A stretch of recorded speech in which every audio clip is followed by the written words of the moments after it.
Pushimet në vendlindje u kthyen në tragjedi për familjen Çelaj nga domeni i Postribës, ku nëna 24 vjeçare Bleona Çelaj, pavarësisht përpjekjeve për të shpëtuar 2 fëmijët e saj, 3 dhe 1 vjeç, nuk arriti të dalë në kohë nga banesa në flak, duke ndërruar jetë bashkë me ta.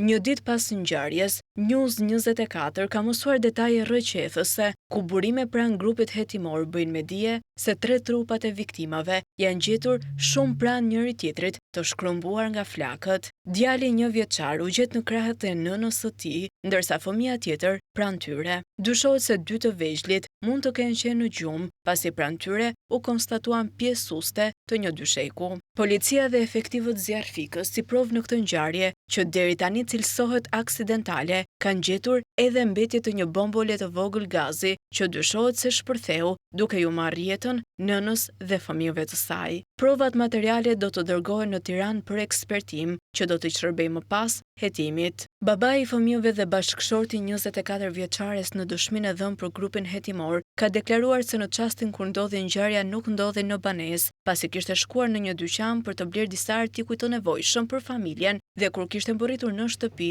gjithçka kishte përfunduar. Po ashtu, ai ka dhënë sqarime edhe për shishen e mbushur me benzinë që u gjet në banesë, duke deklaruar se e kishin marrë me vete për të kryer disa pastrime në banesën e vjetër. Paraprakisht nga hetuesi dyshohet se nëna mund të ketë tentuar të ndezë bombulën për të gatuar dhe rrjedhja e dyshuar e gazit mund të ketë shkaktuar shpërthimin e bombulës. Mungesa e një njoftimi në kohën e duhur dhe terreni i thyer malor kanë qenë fatal në këtë ngjarje të rëndë.